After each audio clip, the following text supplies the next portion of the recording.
এক নাম্বার হচ্ছে দুনিয়ায় সফল হতে, পরকালে আল্লাহ রেজামন্দি হাসিল করতে এবং দ্বীন ইসলামকে আল্লাহর জমিনে বিজয়ী করতে সর্বপ্রথম আমাদের ঐক্যবদ্ধভাবে যে কাজটা করতে হবে সেটা হলো আল্লাহর দ্বীনের জ্ঞান শেখা, আল্লাহর দ্বীনের ইলম অর্জন করা। একদম মুখস্থ করে নেন আজকের লেকচার। কি অর্জন করা? ইলম অর্জন করা, দ্বীনি ইলম অর্জন করা। আপনি দুনিয়াবি ইলমে ডক্টর, ইঞ্জিনিয়ার, পাইলট, ব্যারিস্টার, জজ যাই হন, দ্বীনি ইলম অর্জন করতে হবে। আপনি যেই হন না কেন, যে কেউ হন না কেন, দ্বীনি ইলম আপনাকে অর্জন করতে হবে। কতটুকু অর্জন করতে হবে? কতটুকু?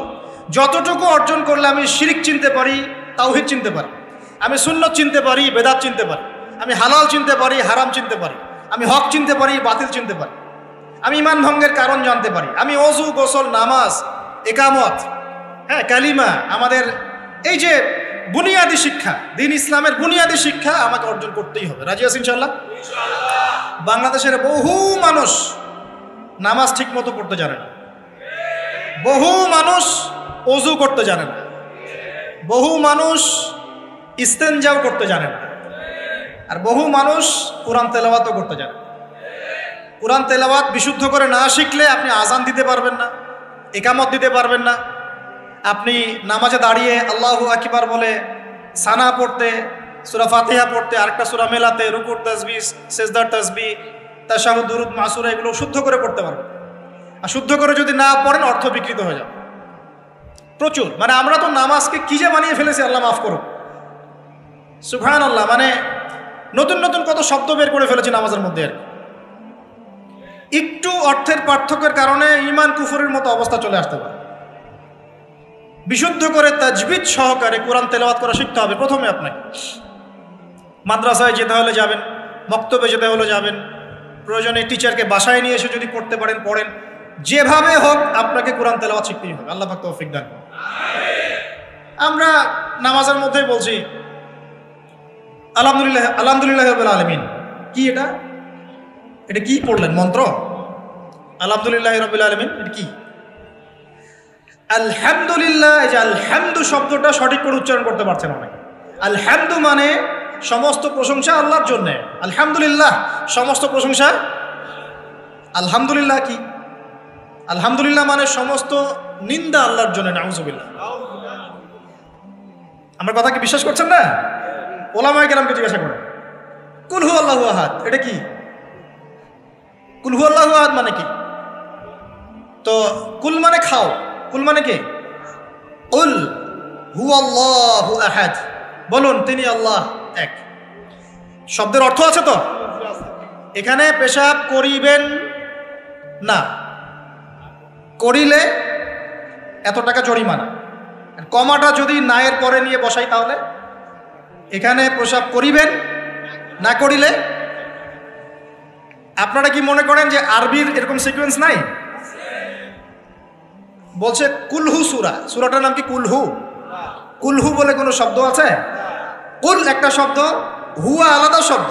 কুল হুয়া আল্লাহু আহাদ, কুল হুয়াল্লাহু আহাদ। এই তো আমরা কত ভুল করি পদে পদে। সামি আল্লাহু লিমান হামিদা আছে না? সামি আল্লাহ, আল্লাহ তার কথা শোনেন। লিমান হামিদা, যে তার প্রশংসা করে, না যে আল্লাহর প্রশংসা করে আল্লাহ তার কথা শোনেন। এন্ড আমরা শব্দ বানিয়েছি সামি আল্লাহ হুলিমান হামিদা। তো হুলিমান হামিদা কি শব্দ? হুলিমান হামিদা বলে কোনো শব্দ আছে? সামি আল্লাহু লিমান হামিদা, সামি আল্লাহু লিমান হামিদা। তো এই যে পদে, আমি বলতে গেলে নামাজ দিয়ে রাত পার হয়ে যাবে। পদে পদে পদে পদে আল্লাহু আকবার শব্দটা আল্লাহু আকবার, আল্লাহু আকবার বানিয়েছে। আকবার, আকবার মানে কি? অনেকের আজান শুনে মনে হয় যে গিয়ে একটা পিটন লাগাই দিয়ে, ইকামত শুনলে মনে হয় যে একটা পিটন লাগাই দেয়। কাতকা মাতি সালা, কাতকা মাতি সালা, এটা আবার কি? এগুলো কি? মানে এই যে এগুলো কেন হচ্ছে জানেন? একটাই কারণে, কারণ বিশুদ্ধ করে আমরা কুরআনুল কারীম তেলাওয়াত করা শিখছি না। তো দিন কায়েম করবে, দাওয়াতের কাজ, মেহনত, জিহাদ, ইকামতের দিন, কত বড় বড় কথা। আজ বেসিক এই কোরআন তেলাওয়াত করা শেখার নাম নাই। আমরা ইয়াংদের মধ্যে একটা সমস্যা দেখছি এখন, ফ্যান্টাসি। ফ্যান্টাসি ফ্যান্টাসি মানে আগে হয়তো মানে বিপথে ছিল, হেদায়েত পেয়েছে, ইসলামের দিকে এসেছে, এখন অনেক বড় বড় স্বপ্ন, মাশাআল্লাহ, স্বপ্ন দেখা ভালো, বড় বড় স্বপ্ন, বড় বড় ইচ্ছা, অনলাইনে বসে গরম করে ফেলছে একদম, ফেসবুক গরম, ইউটিউব গরম, হ্যাঁ, ব্লগ দিয়ে ভর্তি গরম, কিন্তু বেসিক যে কোরআন তেলাওয়াতটা করা শিখবে সেটা ঠিক নেই। 3 মাস কোরআনটা তেলাওয়াত করা শিখবে একজন আলেমের কাছে? নাই। একটা কোর্স লঞ্চ করে দেন 6 মাস, 6 মাস ক্লাস করবে না, প্রথমে 1 মাস ক্লাস করে পরে নাই, 5 মাস নাই। তো এইভাবে ভাই দিনের হয়তো সামান্য কিছু খেদমত হতে পারে, সামগ্রিক পরিসরে ইসলাম বিজয়ী হবে না। এক কথায় আমরা যদি এই যুগের আবু বকর, ওমর, ওসমান, আলী রাদিয়াল্লাহু আনহুম আজমাইন হতে না পারি, তাহলে এই যুগের সেই ইসলামী খেলাফা বাস্তবায়িত হবে না। এটা হলো মূল কথা। এই পথের প্রথম কাজটাই হচ্ছে দ্বীনি ইলম অর্জন করা। আর ইলম অর্জন করাটা আপনার জন্য কি? নফল, মুস্তাহাব, সুন্নত না ফরজ? এটা কে বলেছেন? রাসূলুল্লাহ সাল্লাল্লাহু আলাইহি ওয়াসাল্লাম বলেছেন, তালাবুল ইলমি ফরিদাতুন আলা কুল্লি মুসলিম। তালাবুল ইলম মানে জ্ঞান অর্জন করা, ফরিদা ফরজ মানে কি? ফরজ মানে বাধ্যতামূলক, আলা কুল্লি মুসলিম, কুল্লি মানে কি? প্রত্যেক। কুল্লি মানে কি? কুল্লু মানে প্রত্যেক। প্রত্যেক মুসলমানের উপরে, প্রত্যেক মুসলমান যে মুসলমান দাবি করে নিজেকে, কালিমা পড়েছে, তার উপরে জ্ঞান অর্জন করা ফরজ করেছেন। আপনি কোরআন তেলাওয়াত না শিখে থাকতে পারবেন না, তো এটা আপনার উপর ফরজ করা হয়েছে। নামাজ কি পড়ছেন, কি বলছেন, এটা আপনাকে শিখতে হবে, তো এটা ফরজ করা হয়েছে। আজান দেওয়া শিখতে হবে, ইকামত দেওয়া শিখতে হবে, ইমামতি করার যোগ্যতা অর্জন করতে হবে। এই মালয়েশিয়ার একটা ভালো জিনিস দেখলাম যে ওখানে প্রাইমারি লেভেল থেকে, মানে স্কুল লেভেল থেকেই এই মাদ্রাসা এবং মানে জেনারেল এটা আলাদা করে করে কোনো প্যাটার্ন করা নাই, এটা একসাথেই প্যাটার্নটা করে দেয়। মানে আপনি স্কুলে ভর্তি হলে, স্থানীয় স্কুলে বা কলেজে যেভাবে তারা সিস্টেম করেছে, ইসলামের বুনিয়াদী শিক্ষাটা বাধ্যতামূলক শিখতে হবে। যে কেউ, তাদের সিভিলিয়ানদের মধ্যে যে কেউ ইমামতি করতে পারে, মাশাআল্লাহ। এটা আমাদের করা উচিত ছিল না? আমরা কি মুসলিম প্রধান দেশের অধিবাসী না? আমরা জোর দাবি জানাই যে শিক্ষা ক্ষেত্রে একটা আমূল পরিবর্তন নিয়ে আসতে হবে ইনশাআল্লাহ। একদম প্রাইমারি লেভেল থেকে ইসলামিক শিক্ষাকে আমাদের দেশে বাধ্যতামূলক করা হোক।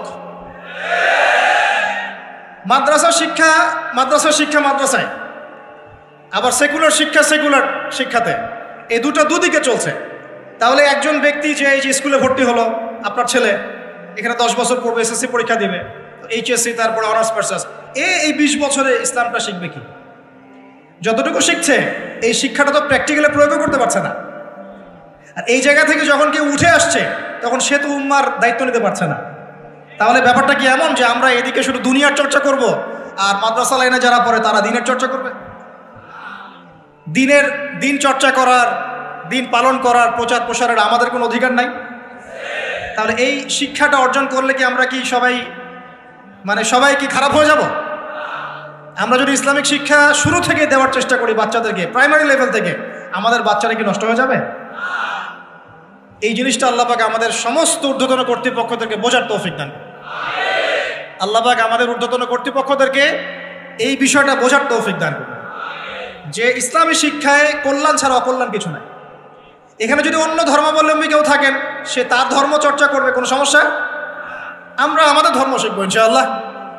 তো এই জিনিসটা আমাদের বুনিয়াদী শিক্ষা। এখন যদি আপনি না পারেন, এখন আপনার কাছে ওই পাওয়ার নাই, ক্ষমতা নাই, ইমপ্লিমেন্টের সুযোগ নাই, তাহলে কি করবেন? তাহলে এখন যে আপনি 20 বছর পড়াশোনা করে ফেলেছেন জেনারেল লাইনে, এখন কি করবেন? এখন আপনার জন্যে কিছু অপশন খোলা আছে। এক, স্থানীয় বরেণ্য ওলামায়ে কেরাম যারা আছেন তাদের সাথে পরামর্শ করে সিলেবাস তৈরি করে নিয়ে পড়াশোনা করুন, এটা একটা অপশন। 2, আপনারা কিছু দিনই ভাই ব্যাচ করে করে ওলামায়ে কেরামের কাছে গিয়ে একটা করে কিতাব শেষ করেন।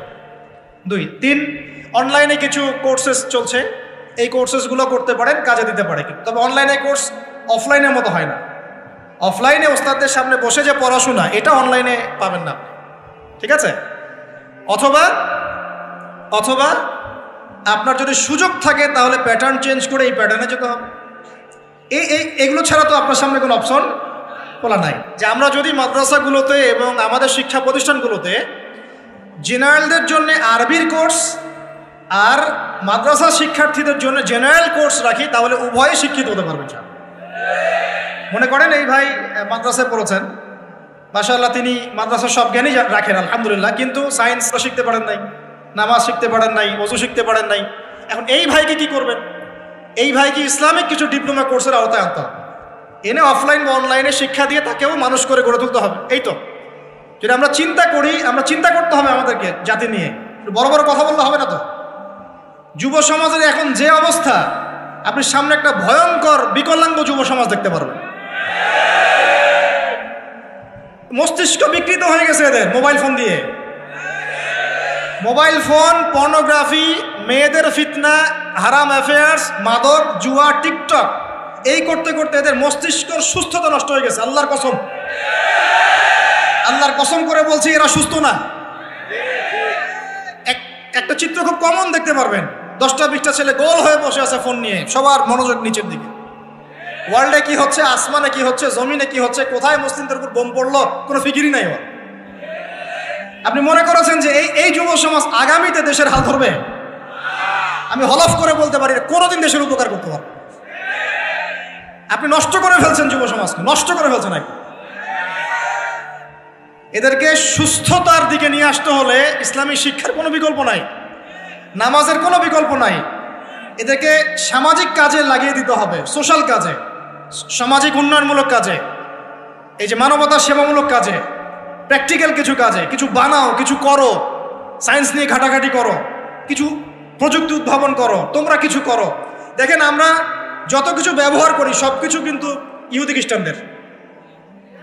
এই যে আমি যে মাইকে কথা বলছি, এই মাইকে ইসলামের বড় বড় কথা বলছি, এই মাইকটাও দেখা যাবে যে মুসলমান তৈরি করে নেয়। তাহলে এটা কি কাম্য ছিল?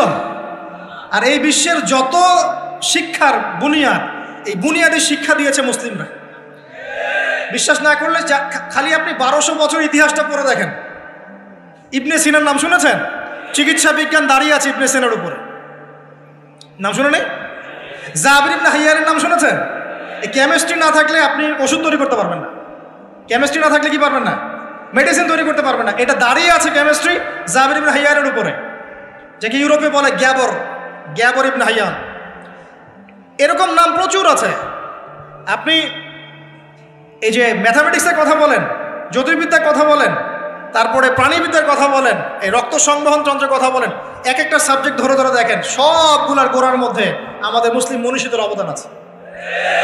এমনকি এই যে পুরো বিশ্বের যে দর্শনগুলো চলছে, যত দর্শন, ফিলোসফিক্যাল থটস, আমরা ফিলোসফি পড়েছি, এই ফিলোসফিগুলোর গোড়ায় গিয়ে আপনি দেখবেন সব মুসলিম দার্শনিকদের নাম লেখা আছে।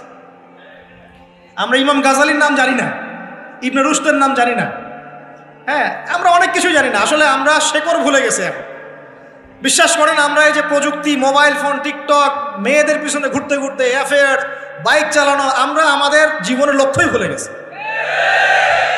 আল্লাহ পাক আমাদের যুব সমাজকে তাদের জীবনের লক্ষ্য বোঝার তৌফিক দান করুন। ভাই, আল্লাহ পাক আপনাকে এমনি এমনি সৃষ্টি করেন নাই, আমাকে এমনি এমনি সৃষ্টি করেন নাই। আল্লাহ পাক চান আমাদের কাছে আমরা যেন তার দ্বীনের জ্ঞান অর্জন করি এবং এই জ্ঞান অনুযায়ী আমল করি। এই আমলটা সমাজে ছড়িয়ে দেই, ইসলামের দাওয়াতের মেহনত ছড়িয়ে দেই, যাতে একটা সময় হলেও যেন আল্লাহর জমিন, আল্লাহর দ্বীন কায়েম হয়। এটা আল্লাহ পাক চান আমাদের কাছে। আল্লাহ পাক আমাদেরকে এই জন্য সৃষ্টি করেন নাই যে একটা মেয়ের জন্য আত্মহত্যা করে ফেলবে নাকি। একটা মোবাইল ফোন একটা মেয়েকে কিনে দিয়েছেন, তার জীবন নষ্ট করে ফেলছে। যে বাবারা মেয়েদেরকে ফোন কিনে দিয়েছেন, জীবন নষ্ট করে ফেলছে এবং তার মাধ্যমে আরো 10টা ছেলেরও জীবন নষ্ট করছে। আর সত্যি কথা বলছি, এখন আমরা তো ঢাকা শহরে থাকি, মানে এখানে ছেলেদের চেয়ে মেয়েরা বেশি পথ। হ্যাঁ, খুব ভালো লাগে ওদের। কি ভালো লাগে? একটা ছেলের সাথে বাইকে করে ঘুরবে, টাকা খসাবে, এখানে ওখানে ডেট করবে, আস্তে আস্তে। এগুলোতে খুব মজা পায়। এগুলোর জন্য কি তাকে সৃষ্টি করা হয়েছে? আপনি বলেন, এই মেয়েদেরকে আপনি যখন ঘরে নিয়ে আসবেন, আমি নারী বিদ্বেষী কথা বলছি না, নারীদেরকে আমরা অনেক অনেক সম্মান করি, অনেক শ্রদ্ধা করি। আর আমাকে জন্ম দিয়েছেন একজন নারী, আমাকে দিনের পথে চলতে আত্মবিশ্বাস যোগায় পিছন থেকে, ঘরের নারী যোগায় কি না? আমার নিজের কন্যা সন্তান আছে, আমরা মেয়ের বাবা। কিন্তু এখন যে টিকটক জেনারেশন মেয়েদেরকে আপনি তৈরি করছেন, ফোন হাতে তুলে দিয়ে ডেটিং করছে, বাইকের পিছনে ছেলের সাথে ঘুরছে, এখানে ওখানে ফ্রি ওপেন সেক্স করছে, কোনোদিন ধর্ষণের শিকার হচ্ছে, এই মেয়েদেরকে ঘরে নিয়ে আসার পরে এদের গর্ভ থেকে কি আপনি ইসমাইলের মতো সন্তান পাবেন? এদের সাথে তোমরাও দেখা যায় যে অনেক সময় প্রেম করতে ভালো লাগে, এই মেয়েদেরকে কেউ বিয়ে করবে না। এ ধরনের নারীদের সাথে মানুষ প্রেম করতে মজা পায়, কেউ সম্মান করে বিয়ে করতে চায় না। করলেও দেখবেন 2-1 বছরের মধ্যেই নাই সেই সম্পর্ক, গায়েব। তো অনেক দূর চলে আসলাম, এত দূর আসতে চাইনি, কথার পিঠে চলে আসলো যে সমস্যা হচ্ছে গোড়ায় আমরা আমাদের যুবক যুবতী, আমাদের ছেলে মেয়েদেরকে দিনই বুনিয়াদি ইসলামী শিক্ষা দিচ্ছি না। এটা শিক্ষা দেওয়ার দায়িত্ব প্রত্যেক পিতার, প্রত্যেক মাতার। সে মাদ্রাসায় পড়ুক আর জেনারেল লাইনেই পড়ুক, আপনাকে শিক্ষা নিশ্চিত করতে হবে। কিভাবে করবেন এই হেডেক এখন আপনার, আমার আর হেডেক নাই, আমি দিয়ে দিলাম হেডেক আপনার। এই হেডেকটা আমার মাথায় ছিল, আপনাকে দিয়ে দিলাম, আপনি চিন্তা করেন কিভাবে করবেন। এখন পারলে অফলাইনে করেন, না হলে অনলাইনে করেন। অনলাইনে আচ্ছা আলোচনা চলে আসছে, একটা কথা বলে দিই, অনলাইনে অনেক রকম কোর্সেস চলছে। তবে আমি নিয়াত করেছি ইনশাআল্লাহ, আমি আরও কয়েকজন ওলামায়ে কেরামদের সাথে পরামর্শ করেছি এবং এখনও করে যাচ্ছি। কমপক্ষে বরেণ্য 8 থেকে 10 জন স্কলার বা আলেমদেরকে নিয়ে অনলাইনে ইনশাআল্লাহ আমরা একটা মাদ্রাসা খুলবো ইনশাআল্লাহ। এটা অফলাইন না, অনলাইন মাদ্রাসা। আমি নাম দিয়েছি তহা জিন্নুরাইন ইসলামিক অনলাইন মাদ্রাসা। আমি দোয়া করি আল্লাহর কাছে, আল্লাহ পাক যেন এই মাদ্রাসাকে কবুল করেন। এর ওসিলা করে আল্লাহ পাক লক্ষ লক্ষ কোটি কোটি যুবককে দ্বীনের জ্ঞান শেখার তৌফিক দান করেন, যুবতীদেরকে দান করেন, আমাদের ছোট ছোট সোনামণিদেরকে দান করেন। যারা অফলাইনে দিন শিখতে পারছে না, আল্লাহ যেন অনলাইনে শেখার তৌফিক দান করেন। তো এখানে বেশ কয়েকটা লেভেলে বেশ কয়েকটা কোর্স লঞ্চ করা হবে ইনশাআল্লাহ। যেমন বাচ্চাদের জন্যে বুনিয়াদি নুরানি কোর্স। আপনার বাচ্চা আছে ছোট, 4 বছর 5 বছর বয়স, ভর্তি করাই দিলেন, নুরানি কোর্স করবে, কোরআন তেলাওয়াত করা শিখবে। এরপরে একটা হিপসের কোর্স, আপনি অনলাইনেই হিপস করবেন। যাদের বয়স 10 বছর হয়ে গেছে, 12 বছর 15 বছর, অনলাইন হিপস করবেন। আপনি চলে আপনার বয়স যদি 30-40 হয় আপনিও করতে পারবেন, আপনার ব্যাচটা আলাদা হবে। এরপরে হচ্ছে আমাদের জেনারেল ভাইদের জন্য, জেনারেল শিক্ষিত দিনী ভাইদের জন্য ইসলামিক ডিপ্লোমা কোর্স। এটা কেমন? এখানে 4-5টা লেভেল থাকবে। লেভেল 1 মনে করেন, এখানে আপনার বুনিয়াদি জিনিস, আপনার আকীদা, আপনার কোরআন তেলাওয়াতের জ্ঞান, আপনার দৈনন্দিন জিকির আজগার, নামাজ, আপনার হাদিসের মধ্যে ফয়জুল কালামের মতো বই, ঠিক আছে, ইসলামের ইতিহাস, তারপরে ফিকহের মধ্যে ফিকহুল মুয়াসসার, এই ধরনের বই। মানে প্রাথমিক বুনিয়াদি যে জ্ঞানটুকু মাদ্রাসা দেওয়া হয়, এটা ইনশাল্লাহ শিখবেন। এটা শেষ করার পরে যাবেন লেভেল 2। লেভেল 2তে গিয়ে আরও হাই ক্লাস কিছু বই পাবেন, ওখানে আরও কিছু সাবজেক্ট অ্যাড হবে, ইসলামিক পরিবার, ইসলামিক অর্থনীতি, ঠিক আছে, ইসলামিক জিওপলিটিক্স, এসক্যাটোলজি, এরকম কিছু সাবজেক্ট আসবে। এটা দিয়ে আবার কপি করে সবাই বানানো শুরু করে দিয়েন না, আমি তো বলে দিচ্ছি আর কি। আর বানালেও আলহামদুলিল্লাহ কোনো সমস্যা নাই, এটাও দিনের খেদমত হবে ইনশাআল্লাহ। একজনকে দেখে যদি আরও 10 জন শেখে, সমস্যা কোনো সমস্যা? এভাবে লেভেল 3তে গিয়ে আপনি মাদ্রাসায় যেগুলো নাহু, হেদায়াতুন নাহু, হেদায়া, কুদুরি, এই ধরনের বইগুলো পড়ানো হয়, এগুলো শিখবেন ইনশাআল্লাহ। শেষ লেভেলে গিয়ে আপনি জালালাইনের মতো তাফসীর শিখবেন ইনশাআল্লাহ। মানে একজন মৌলানা সাহেব বলতে বোঝাচ্ছি, আমি তো আপনাকে ফকিহ বা মুফতি বা মুহাদ্দিস এরকম লেভেলের কথা বলছি। একজন আলেম, একজন জাননেওয়ালা, বুঝওয়ালা মানুষ যতটুকু দিনের জ্ঞান অর্জন করেন ইনশাআল্লাহ, এই জ্ঞানটুকু আপনি লেভেল 1, 2, 3, 4, 5 এভাবে আপনি অর্জন করবেন ইনশাআল্লাহ। এভাবে যদি আমরা পুরো বাংলা ভাষাভাষীদের মধ্যে, পুরো ওয়ার্ল্ড ওয়াইড এটাকে ছড়াতে পারি ইনশাআল্লাহ, আগামী 5 বছরের মধ্যে আমরা আশাবাদী কমপক্ষে 1 লক্ষ মানুষ তো দিন শিখবে ইনশাআল্লাহ। আল্লাহ পাক আমাদেরকে তৌফিক দান করুন। এবং এগুলো হবে খুব স্বল্প মেয়াদি, 6 মাস, 4 মাস, 6 মাস এরকম কোর্স, যাতে আপনি বিরক্ত না হন। কারণ আমি অভিজ্ঞতা থেকে দেখেছি 1 বছরের কোর্স মানুষ করতে চায় না। দিনী বোনদের জন্য কোর্স থাকবে এবং দিনী বোনদের ক্লাস নেবেন মহিলা টিচাররা ইনশাআল্লাহ। দিনী বোনদের ক্লাস নেবেন মহিলা টিচাররা ইনশাআল্লাহ। যদি কেউ প্যারেন্টিং নিয়ে কোর্স করতে চান, প্যারেন্টিং কোর্স থাকবে, সন্তান প্রতিপালন। যদি কেউ পরিবার নিয়ে কোর্স করতে চান, ফ্যামিলি ডেভেলপমেন্ট কোর্স থাকবে। ইসলামিক ইকোনমিক্স নিয়ে কোর্স করতে চান, ইসলামিক ইকোনমিক্সের কোর্স থাকবে। ইসলামিক ফাইন্যান্স শিখতে চান, সেটা থাকবে ইনশাআল্লাহ। এক একটা ডিপার্টমেন্টে এক একটা কোর্স নিয়ে আমরা এই মাদ্রাসা লঞ্চ করবো ইনশাআল্লাহ। আল্লাহ পাক এটাকে কবুল করুন, আমিন। এবং এর পাশাপাশি এই সিলেবাসগুলো আমি নিয়াত করেছি উন্মুক্ত করে দিব। যে কোনো প্রতিষ্ঠান, দিনী প্রতিষ্ঠান, সেটা হোক ইসলামিক স্কুল বা ইসলামিক কলেজ বা মাদ্রাসা, তারা যদি এই কোর্সগুলো করতে চায়, করাতে চায়, সিলেবাস নিয়ে তারা লঞ্চ করতে চায়, ইনশাআল্লাহ তাদের জন্য উন্মুক্ত করে দেওয়া হবে, যাতে করে সারা দেশের বিভিন্ন জায়গায় কোর্সগুলো ছড়িয়ে পড়ে। আমি জ্ঞানতাত্ত্বিক কথা এই জন্য বললাম বেশি করে, প্রথম ফরজ আপনার উপরে ইকরা বিসমি রাব্বিকাল্লাযী খালাক। এখন চিন্তা করেন, হেরা গুহায় নবী সাল্লাল্লাহু আলাইহি ওয়াসাল্লাম বসে আছেন, জিবরাইল আলাইহিস সালাম এসে তার সামনে প্রথম যে আয়াতটা ওহী করলেন, সেই আয়াতটা নামাজের আয়াত ছিল না, সে একটা যাকাতের আয়াত ছিল না, সেই আয়াতটা রোজা রাখো আয়াত ছিল না, এমনকি মূর্তি পূজা করো না এমনও ছিল। কি ছিল ভাই? ইকরা, আপনি পড়ুন, আপনি পড়ুন, হে নবী আপনি পড়ুন। নবীজি কিন্তু পড়তে জানতেন না, আপনারা জানেন কি? নবী সাল্লাল্লাহু আলাইহি ওয়াসাল্লাম কিন্তু লিখতে পড়তে জানতেন না। আল্লাহ পাক এমন একজন মানুষকে সুবহানাল্লাহ শেষ নবী করেছেন, যিনি লিখতে জানতেন না, পড়তে জানতেন, যাতে কাফেররা এই অপবাদ দিতে না পারে তুমি আগের কিতাবগুলো থেকে দেখে দেখে লিখে নিয়ে আসো। সুবহানাল্লাহ, আল্লাহু আকবার। তো নবী সাল্লাল্লাহু আলাইহি ওয়াসাল্লাম বলেন, মা নবী কারি, আমি তো পড়তে জানি না। তিনি কি বলছেন? সহিহ বুখারী খুলে দেখেন, দ্বিতীয় হাদিসটা, মা নবী কারি, আমি তো পড়তে জানি না। তারপরেও জিবরাইল আলাইহিস সালাম বলেন, ইকরা, আপনি পড়ুন, বিসমি রাব্বিকাল্লাযী খালাক, আপনার রবের নামে, যিনি আপনাকে সৃষ্টি করেছেন। সুবহানাল্লাহ। সর্বপ্রথম এই জ্ঞানতাত্ত্বিক বিপ্লব হয়েছে মক্কার মাটিতে, তখনই আবু বকর, ওমর, ওসমান, আলীর মতো সাহাবী তৈরি হয়েছে। জ্ঞান ছাড়া শুধু বড় বড় কথা দিয়ে আর জ্ঞানহীন আমল দিয়েও কোনো কাজ নাই।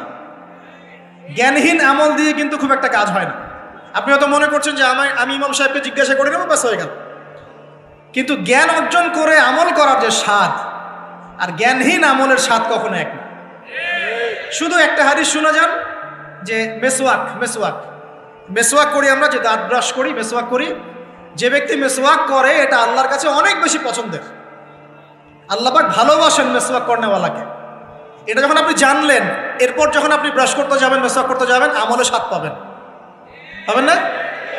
অজু করলে গোনাগুলো ঝরে যায়, কারণ আপনি জানলেন যে অজু করলাম, আমার অঙ্গ দিয়ে গোনা ঝরে যাচ্ছে, এটা ফিল করে অজু করলে স্বাদ পাবেন। নামাজে দাঁড়িয়ে আছেন, নামাজের প্রত্যেকটা শব্দ যদি আস্তে আস্তে পড়েন, ধীরে ধীরে অর্থগুলো বোঝার চেষ্টা করেন, নামাজের স্বাদ পাবেন। শুধু হাতটা তুলে শেষ রাতে আল্লাহকে বললেন যে আল্লাহুম্মা আতিনা ফিদ দুনিয়া হাসানা ওয়া ফিল আখিরাতি হাসানা ওয়া কিনা আযাবান নার। আল্লাহ, আমাদেরকে দুনিয়াতে আপনি কল্যাণ দেন এবং পরকালেও কল্যাণ দেন। আল্লাহ আমাদেরকে জাহান্নামের আগুন থেকে বাঁচান। এই যে ফিলিংস, এটা আপনি না বুঝে পড়লে পাবেন। না বুঝে পড়লে একটা চর্চা, প্র্যাকটিস হয়, কিন্তু রুহানিয়াত আসে না। তো প্রিয় দিনী ভাইরা, এই জন্য শিক্ষা, জ্ঞান, দিনী ইলম অর্জন সবার আগে। আল্লাহ পাক আমাদের সবাইকে দিনী ইলম অর্জনের তৌফিক দান করুন। অনলাইন মাদ্রাসা খুললে ভর্তি হবেন তো ইনশাআল্লাহ? আচ্ছা, আরো বড় বড় চমক আসবে ইনশাআল্লাহ। এমন কিছু স্কলারের চেহারাও ইনশাআল্লাহ দেখবেন, যাদের ওয়াজ শোনার জন্য আপনি লক্ষ টাকা দিয়ে ভাড়া করে হেলিকপ্টারে নিয়ে আসেন ইনশাআল্লাহ। আল্লাহ পাক আমাদের দিনী খেদমতগুলো কবুল করুন, আমিন। 1 নাম্বার আলোচনা শেষ। 2 নাম্বার আলোচনা করলে 1 দিয়ে শেষ হয়ে যাবে রাত। শিখলাম কি? দিনী ইলম অর্জন করতেই হবে, এটা নফল মুস্তাহাব কিছু নয়। এটা কি? যেভাবে পারেন সেভাবে করবেন। রাজি আছেন ইনশাআল্লাহ? তো নিয়াত করতে পারি যে আগামী 1 বছরের মধ্যে, 1 বছর সময় দিলাম, আগামী 1 বছরের মধ্যে আমরা কোরআন বিশুদ্ধ করে তেলাওয়াত করা শিখব ইনশাআল্লাহ। শুধু তাই না, যারা কোরআন তেলাওয়াত করতে জানি, 1 বছরের মধ্যে কোরআনের শুরু থেকে শেষ পর্যন্ত, আলিফ লাম মিম থেকে মিনাল জিন্নাতি ওয়ান নাস পর্যন্ত অন্তত একবার পুরো খতম দেব ইনশাআল্লাহ। আর যারা আরো ভালো পড়তে পারি, দ্রুত পড়তে পারি বা হাফেজে কোরআন আছি, 1 বছরের মধ্যে আলিফ লাম মিম থেকে মিনাল জিন্নাতি ওয়ান নাস অন্তত একবার যে কোনো একটা তাফসীর বা অনুবাদ করে দেখব ইনশাআল্লাহ। পারা যাবে ইনশাআল্লাহ? একটা তাফসীর বাসায় কিনবেন, মাস্ট বি। যারা বিগিনার, মানে নতুন শিখছেন, নতুন পড়া শিখছেন, তারা কিনবেন মারিফুল কোরআন। কি কিনবেন? এগুলো কিন্তু ভাই ওয়াজ না, এটা আপনার সাজেশন। ওয়াজ করলে সুর করে অনেক ওয়াজ করা যায় কি না? এই কথাগুলো আপনার জীবনে কাজে দিবে ইনশাআল্লাহ, সারা জীবন কাজে দিবে ইনশাআল্লাহ। যারা বিগিনার, মানে আপনি শুরু করেছেন প্রথম, বড় বড় বই আগে ধরতে যাবেন না, আগে মানে নিচু লেভেলের বইগুলো, নিচু লেভেল বলতে সহজ বইগুলো আগে পড়বেন। প্রথম পড়বেন তাফসির পড়তে গেলে মারিফুল কোরআন, যারা বিগিনার, যারা অনেক পড়াশোনা করছেন, চর্চা করছেন, ভালো কোন তাফসির পড়বো ফিক্স করতে পারছেন না, দুটো তাফসির বলুন। এক হচ্ছে তাফসির ইবনে কাসির, তাফসির ইবনে কাসির, এটা পড়তে পারেন, হাদিস দিয়ে করা আছে তাফসিরটা। অথবা আমার সবচেয়ে ফেভারিট তাফসির, সেটা হলো তাফসিরে জালালাইন। তাফসিরে, এটা রহমতের বৃষ্টি, চিন্তা করেন না। কিসের বৃষ্টি? বদরের যুদ্ধের আগের রাত্রে বৃষ্টি হয়েছে। বদরের যুদ্ধের আগের রাত্রে কি হয়েছে? ওই বৃষ্টির সম্পর্কে আল্লাহ পাক বলেছেন এটা হলো রহমতের বৃষ্টি, যাতে তোমাদের কলব শক্ত হয়। আর আমাদের হাতে এখন 15-20 মিনিট সময় আছে, আমরা গুটিয়ে নিব। তো তাফসির কোনটা পড়বেন বিগিনাররা? তাফসিরে মারিফুল কোরআন, ঠিক আছে, বাংলা অনুবাদ আছে। আর যারা একটু স্টাডি করেন বেশি, তারা পড়বেন ইবনে কাসির এবং জালালাইন। জালালাইনটা সবচেয়ে মজা পাবেন, স্বাদ পাবেন, অনেক কিছু আছে এর মধ্যে। জালালাইনের মধ্যে এত এত রস আছে, এত নূর আছে, মারিফত আছে, যেটা আমি অন্য অন্য তাফসিরে পাই না। আল্লাহ পাক লেখককে জান্নাতুল ফিরদাউস দান করুন। দুজন সংকলন করেছেন। তো এরপরে আমরা ইলম অর্জনের পরে দ্বিতীয় যে কাজটা করা দরকার পুরো গ্লোবাল প্রেক্ষাপটে এবং উম্মার জন্য, ব্যক্তিগত পর্যায়ে, সব ক্ষেত্রে দ্বীনের স্বার্থে, সেটা হলো ইলম অনুযায়ী আমল করতে হবে। ইলম অনুযায়ী আমল শুরু হবে ভাই আগামীকাল থেকে না, আজকে রাত থেকে ইনশাল্লাহ। আগামীকাল থেকে আমল না, এখন থেকে আজকে রাত থেকে আমল ইনশাল্লাহ। এই রাতের আমল কি? ঘুমানোর সময় ঘুমানোর সুন্নত, সূরা মুলক তেলাওয়াত করবেন, আয়াতুল কুরসি পড়বেন, সূরা ফাতিহা, ফালাক, নাস, ইখলাস, পারলে সূরা ওয়াকিয়া ইত্যাদি পড়ে নিজেকে দম করে নেবেন, ব্যাস, তারপরে ঘুমিয়ে যাবেন। ঘুমানোর সময় আল্লাহুম্মা বিইসমিকা আমুতু ওয়া আহইয়া, এই সময় দোয়া কবুল হবে। বৃষ্টির সময় কি হয়?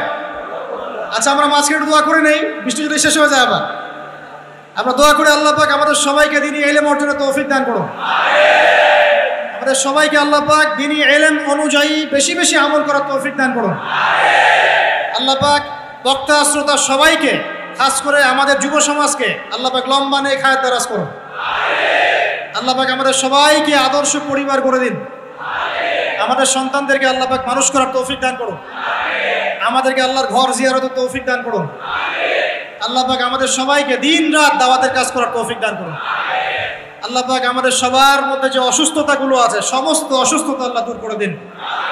আল্লাহ পাক আমাদের হায়াতে রিজিকে বরকত দান করুন। আল্লাহ পাক আমাদের মা বোনদেরকে পর্দায় থাকার তৌফিক দান করুন।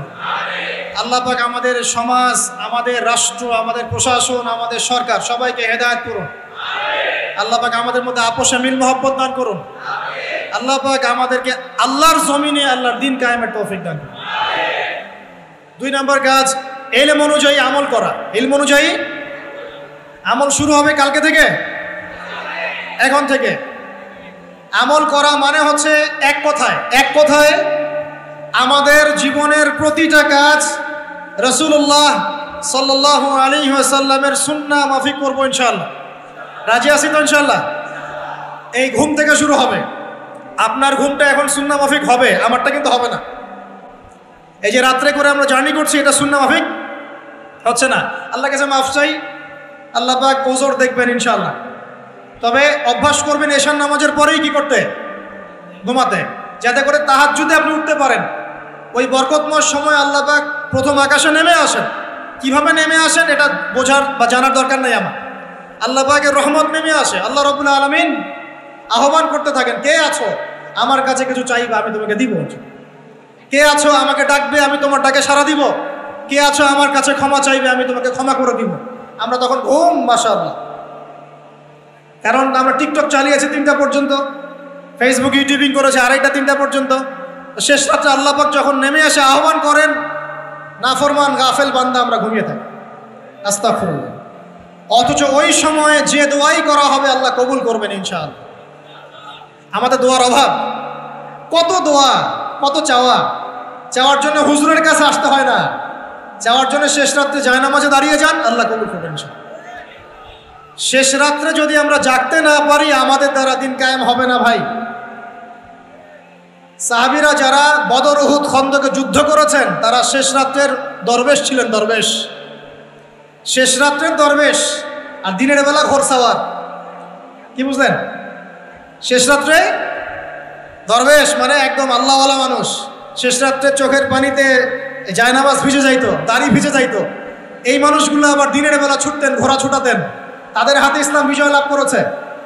অতএব শেষ রাত্রে জাগার অভ্যাস করে আল্লাহ পাক তৌফিক দান করুন। সাউন্ড শুনতে পাচ্ছেন? আচ্ছা, ঠিক আছে। তাহলে আমল শুরু হবে আজকে থেকে, রাত থেকে। তারপর দিন ঘুম থেকে উঠলেন, ফজর নামাজ জামাতে পড়বো না? নামাজের পরে তেলাওয়াত করবো না? জিকির আজগার করবো না? তারপর একটু পড়াশোনা করবো কিনা? খাওয়া দাওয়া কেমন হবে? 7 পেট নাকি নবী সুন্নাহ মাফিক? কাফেররা খায় 7 পেট। কয় পেট? আর মুমিন বান্দা খায় পেটের 3 ভাগের 1 ভাগ। খাওয়ার টেবিলে হেরে গেলে যুদ্ধের মাঠে জিততে পারবেন না। খাওয়ার টেবিলে হেরে গেলে যুদ্ধের মাঠে জিততে পারবেন না। যুদ্ধ মানে আদর্শিক যুদ্ধের কথা বলছি, ইলেকশনের যুদ্ধের কথা বলছি না। ঠিক আছে, আল্লাহ মাফ করো। তো এই সিজনগুলো আসলে অনেক ভাই মারা যায় কিনা? আল্লাহ পাক আমাদেরকে আপোষের এই ফিতনা থেকে হেফাজত করুন। সব পশ্চিমা ষড়যন্ত্র, এগুলো কি সব কি বলেন? পশ্চিমা ষড়যন্ত্র। ভাইয়ে ভাইয়ে মারামারি লাগিয়ে দিয়ে নাকে তেল দিয়ে ঘুমায় ওরা ভাইয়ে মারামারি লাগিয়ে দিয়েছে। ভাই মুসলিম ভাই ওরা এখন মারামারি কর, আমরা নাকে তেল দিয়ে ঘুমাই। এই হলো অবস্থা। আর আমরা বুঝতেও পারছি না যেটা আমরা ওদের ষড়যন্ত্রের মধ্যে পড়ে গেছি। আল্লাহ আমাদেরকে মাফ করুন। অনেক ইসলামপন্থী ভাই এখানে নেমে পড়েন, কি মনে করে নামেন আল্লাহ ভালো জানেন। তবে জেনে রাখেন, এই পথে নবী সাল্লাল্লাহু আলাইহি ওয়াসাল্লামের দাওয়াত এবং ইকামত দিন ছিল না। নবী সাল্লাল্লাহু আলাইহি ওয়াসাল্লামের পথেই দিন কায়েম হবে ইনশাআল্লাহ। আল্লাহ পাক আমাদেরকে পশ্চিমা গোলক ধাঁধা থেকে হেফাজত করুন। এখন আসেন ভাই, তাহলে আমরা আমাদের জীবনের প্রত্যেকটা কাজ যদি নবী সুন্নাহ মাফিক করি, এলেম অনুযায়ী আমল হয়ে যাবে ইনশাআল্লাহ। রাজি আছি তো ভাই? ব্যাস এতটুকু কথা। এখন শুধু কি ব্যক্তিগত আমলই আমার দিনের অন্তর্ভুক্ত, না আমার পরিবার, সমাজ, অর্থনীতিও আছে? কোনটা? আমার পারিবারিক জীবন তাহলে কার সুন্নত মোতাবেক চলবে? নবী সুন্নত না পশ্চিমা সুন্নত? আর পরিবারগুলো পশ্চিমা সুন্নতে চলে না? পশ্চিমা কালচার। জন্মদিন করেন, বিবাহ বার্ষিকী করেন, আরো কত কি করেন, হ্যাঁ তাই না? সাজগোজ থেকে শুরু করে কাপড় চোপড়, পোশাক আশাক, বাথরুমের টয়লেট পর্যন্ত। বাথরুমের টয়লেট তো সব ইংলিশ নাকি? হ্যাঁ, তো নবী সুন্নাহ মাফিক এখানে তো আপনি বসতে পারবেন না। নবী সুন্নাহ মাফিক এখানে আপনি বসতে পারবেন না। তো মালয়েশিয়ার একটা কনফারেন্সে বলে আসছিলাম যে নবী সুন্নাহ মাফিক বসা মানে হচ্ছে বাম পায়ে ভর দিয়ে ডান পায়ে একটু উঁচু করে বসা। ইলম অর্জন করতে থাকেন, হাদিসের মধ্যে পাবেন। নবী সাল্লাল্লাহু আলাইহি ওয়াসাল্লাম ইস্তেনজা করতে বসতেন বাম পায়ে ভর দিয়ে, ডান পায়ে একটু উঁচু করে। যারা এভাবে বসে তাদের ইস্তেনজা খুব সুন্দর হয়, ক্লিয়ার হয়ে যায়। আর আপনি ইংলিশ টয়লেটে বসেন, দেখি কেমনে বসবেন? পারবেন? তাহলে এই যে বললাম, প্রতিটা জায়গায় ফিতনা। তো বাসায় অ্যাটলিস্ট এমন ওয়াশরুম রাখেন যেখানে নবী সুন্নাহ মাফিক ইস্তেনজা করা যায়। আর যখন সফর করবেন দেশের বিভিন্ন জায়গায়, তখন দেখবেন মাশাআল্লাহ আরো লেটেস্ট পদ্ধতি আছে। ছোট ছোট কিছু গামলা রেখে দেওয়া হয়েছে, ওখানে দাঁড়ায় করতে হবে, বসার কোনো অপশন নাই। আর সব সমান মাপের। মনে করেন একজন লম্বা 5 ফিট, একজন 6 ফিট, একজন 4 ফিট 3 ফিট। এখন কেমনে কি ধরে কিভাবে করবে? মাপটা কিভাবে সমান করবে বলেন তো? একটা হাদিস আমার বুঝে আসছে এ সফর করতে করতে, সেটা হচ্ছে, আমি কখনো বলিনি এভাবে যে পশ্চিমা সভ্যতা হচ্ছে ইয়াজুজ আর মাজুজ, এটা আমি বলি না, কিন্তু আমি বুঝতে পারছি, আমি ভিতর থেকে ফিল করছি, আপনি একমত হন না হন, যে ওদের মধ্যে ইয়াজুজ আর মাজুজের খাসলত বা চরিত্র আছে 100%। আমি একটা হাদিস বলি, শেষ করে দিব, আর সময় নেই, 10 মিনিট আছে। এই হাদিসটা শোনেন।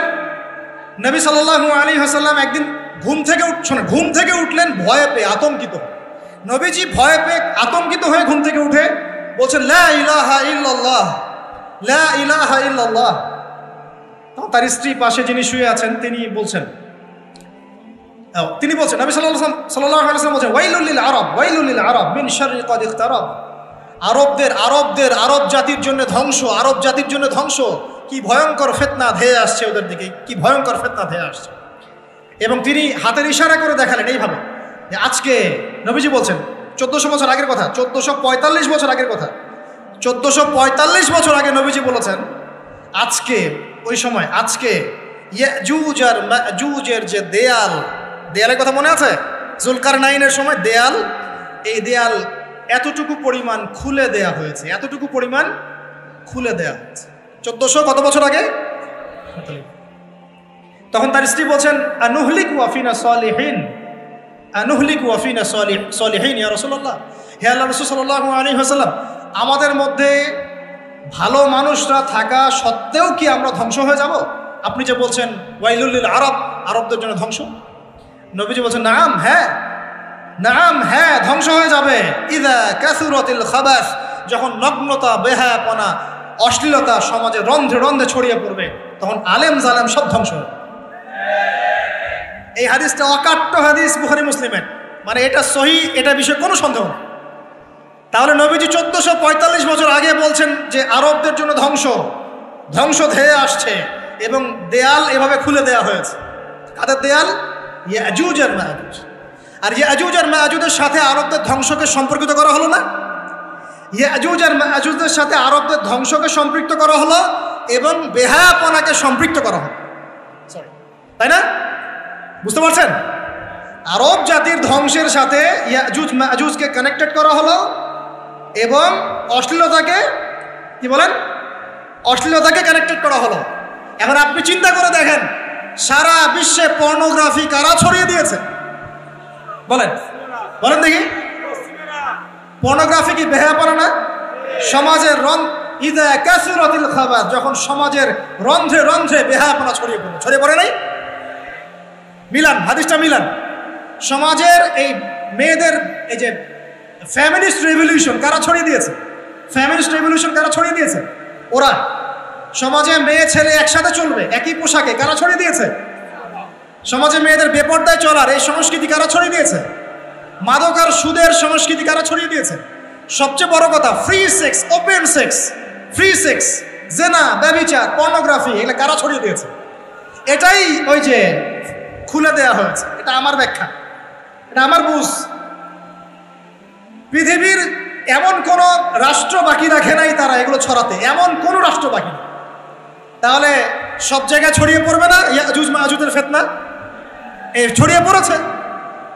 আল্লাহ পাক আমাদেরকে এই পশ্চিমা গোলক ধাঁধা থেকে হেফাজত করুন। আমি আমাদের সংস্কৃতি নিয়ে আমরা বুক ফুলায় বাঁচবো ইনশাআল্লাহ, আমাদের সংস্কৃতি নিয়ে আমরা চলবো ইনশাআল্লাহ। আমাদের কোরআন আছে, হাদিস আছে, আমাদের নবী আছেন, আমাদের সাহাবীরা আছেন, আমাদের দিন আছে ইনশাআল্লাহ। আমাদের অন্য কাউকে প্রয়োজন আছে?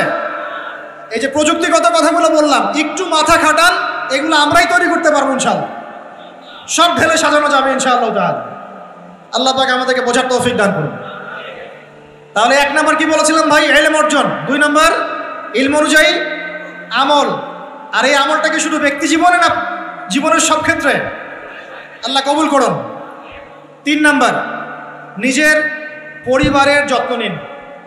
নিজের ইলম অর্জন করেছেন, আমল করছেন, এখন অনেক বড় বড় কথা অনেকে বলবে, আগে পরিবার ঠিক করেন। আগে কি করবেন? ব্যাস, পরিবার বলতে আপনার স্ত্রী সন্তান। কারণ বাবা মাকে দাওয়াত দেওয়া যাবে, বাবা মাকে গালমন্দ করা যাবে না, বকাঝকা করা যাবে না। বাবা নামাজ পড়েন, আপনি কি মাই দিতে পারবেন? মা নামাজ পড়েন, আপনি কি মাই দিতে পারবেন? পারবেন। তবে এই যুগে কিছু হতভাগা আছে, এরা বাপ মাকেও গায়ে হাত তোলে না। এই যুগে এমন কিছু হতভাগা ছেলে মেয়ে জন্ম হয়েছে, আল্লাহ মাফ করো, এরা পিতা মাতার সাথেও কি জঘন্য আচরণ করে। পিতামাতা দোয়া নিবেন, যাদের সাথে পিতামাতার দোয়া থাকে জীবনে সফল হবে ইনশাআল্লাহ। যার সাথে পিতামাতার দোয়া নাই, অবস্থা খারাপ। আল্লাহ মাফ করবে আমাদেরকে। এখন পরিবার বলতে আপনার স্ত্রী সন্তান প্রথম প্রায়োরিটি পাবে, আর পিতামাতাকে আপনি দাওয়াত দিবেন, নসিহত করে বোঝানোর চেষ্টা করবেন। আপনার সন্তান যদি 10 বছর বয়সে নামাজ না পড়ে, তখন তাকে আপনি পিটাতে পারবেন, কিন্তু আপনি বাবাকে মারবেন পারবেন? আর পরিবারের কিছু বিষয় এটা আপনি পাবেন প্যারেন্টিং বইয়ের মধ্যে। আর আল্লামা তকি উসমানী দামাত বারাকাতুহু শাইখের একটা কিতাব আছে, ইসলাম ও পারিবারিক জীবন। ইসলাম ও পারিবারিক জীবন, এই বইটা পড়লে আপনি অনেক কিছু জানতে পারবেন। আমি ডিটেলস বলে দেওয়ার সময় পাচ্ছি না। এক কথায় পরিবারের মধ্যে তাওহীদ থাকবে, শিরক থাকবে না, ঠিক আছে? পরিবারের মধ্যে সুন্নতের চর্চা থাকবে, কোনো বেদাত থাকবে না। পরিবারে হালাল রিজিক থাকবে, কোনো হারাম ঢুকবে না। পরিবারের বিয়ে করব যখন দিনদারিতা দেখে মেয়ে চুজ করব, সৌন্দর্য শ্বশুরের টাকা পয়সা দেখে নয়। হ্যাঁ, সৌন্দর্য থাকতে পারে, সৌন্দর্য থাকলে নূরুন আলা নূর, আরও ভালো। কিন্তু যদি মেয়েটা এই যে আমাদের এখনকার সুন্দরী বলতে আপনারা যাদেরকে বোঝেন, নাম নিচ্ছি না, তাদের মতো সুন্দরী নাও হয়, মন খারাপ করার কিচ্ছু নাই। এগুলো সব আর্টিফিশিয়াল সুন্দর। কি সুন্দর? আসল সৌন্দর্য হচ্ছে কলবে। আসল সৌন্দর্য কোথায়? কলবে। আর তাদের কাছে যা আছে আপনার স্ত্রীর কাছে তাই আছে। এমন এক্সট্রা অর্ডিনারি কিছু নাই ওদের কাছে। যা আপনার স্ত্রীর কাছে আছে তা তাদের কাছে সেম জিনিস, সেম। এখানে এত বেশি লোভনীয় হওয়ার কিছু নাই। পর্নোগ্রাফি দেখতে দেখতে মানুষের মাথাটা এমন নষ্ট হয়ে গেছে, নিজের স্ত্রীকে এখন আর ভাল লাগে না, মানুষের বউকে ভাল লাগে। তাই না? এটার একমাত্র কারণ পর্নোগ্রাফি দেখা। যারা পর্নোগ্রাফিতে আসক্ত, আল্লাহ পাকের কাছে তওবা করবেন, বের হয়ে আসবেন, নাহলে আপনি জীবনে কখনো সুখী হতে পারবেন না। আপনি মন থেকে কখনো কনফিডেন্ট থাকতে পারবেন না, সুখী হতে পারবেন না। আল্লাহর সামনে দাঁড়ায় চোখের পানি ফেলতে পারবেন না।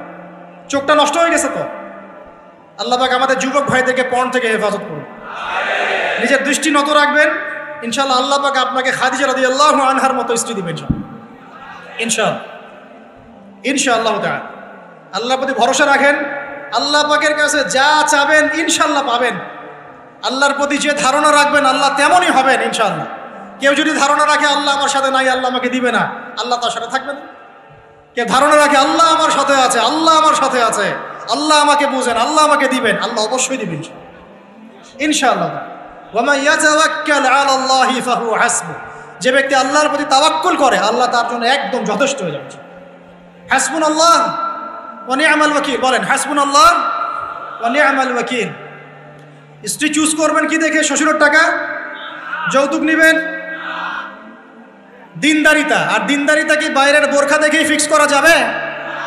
বোরখাওয়ালা মেয়েরা তো এখন গ্রামে গঞ্জে, হাট বাজারে, সব জায়গায় কফি শপে বসে বসে ডেটিং করছে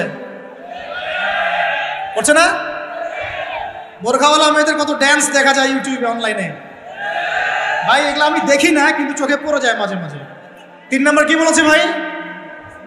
বলেন, আদর্শ পরিবার গঠন করা। কোন বইয়ের নাম বললাম? কার বই পড়বেন? আল্লামা তাকি উসমানী দামাত বারাকাতু। বইটার নাম কি? ইসলাম ও পারিবারিক জীবন। ইসলাম ও পারিবারিক জীবন। কিনতে পারবেন তো ইনশাআল্লাহ? বন্ধুদের সাথে চা খেতে বসলে 1000 টাকা বিল হয়, এখন 500 টাকা বিল হয় না? একটা বই কিনতে 200 টাকা লাগে না। কিনতে পারবো কিনা? যারা বই কিনে বইয়ের প্রতি মহব্বত রাখবে আল্লাহ ওদেরকে এলেম দান করবেন ইনশাআল্লাহ। আমি একদিন বলেছি না, বই নিয়ে একটা লেকচার দিয়েছি না, বই কিনতাম টাকা বাঁচিয়ে বাঁচিয়ে। বিশ্বাস করেন এখন বই হাদিয়াই পড়ে শেষ করতে পারি না আমরা। হাদিয়ার পর হাদিয়া বই পড়ে আছে, বাসা শেষই করতে পারছি না। বইয়ের প্রতি মহব্বত রাখেন, আল্লাহ পাক আপনাকে অনেক জ্ঞান দিবে ইনশাআল্লাহ। 4 নাম্বার, খুব শর্ট করে শেষ করি। 4 হচ্ছে আমাদের রিজিকটা হালাল করতে হবে। রাজি আছি ইনশাআল্লাহ? রিজিক হালাল মানে কি? রিজিকের মধ্যে কোনো সুদ থাকবে না। রিজিকে কোনো সুদ যে খায় সে মায়ের সাথে জেনা করে। সুদ যে খায় সে আল্লাহ এবং তার রাসূলের সাথে যুদ্ধ করে। আমি এমন একজন ব্যক্তির কথা শুনেছি যে সুদ খেত, আল্লাহ মাফ করুক তাকে, আল্লাহ মাফ করুক। আমাকে বলেছেন একজন, আমি শুনেছি এটা, যে ইন্তেকালের পরে দুনিয়াতেই পেটটা ফুলে গিয়েছিল। নাউজুবিল্লাহ, আল্লাহ হেফাজত করুন। মেরাজের রাতে নবী দেখে এসেছেন সুদখোরের পেটের মধ্যে সাপ কিলবিল করছে, রক্তের নদীতে ফেলে মাথা ফাটিয়ে দেওয়া হচ্ছে। আল্লাহ এবং তার রাসূলের সাথে যুদ্ধ করে কেউ সফল হতে পারবে? আল্লাহর ওয়াস্তে সুদের চাকরিটা ছেড়ে দেই ভাই, আল্লাহর ওয়াস্তে ছেড়ে দেই, সুদের চাকরি ছেড়ে দেই। আল্লাহর হাতে আমার রিজিক, আল্লাহই খাওয়াবেন ইনশাআল্লাহ। সারা দুনিয়ার লক্ষ কোটি মাখলুককে আল্লাহ যদি খাওয়াতে পারেন, আমাকেও সুদ ছাড়া খাওয়াতে পারেন।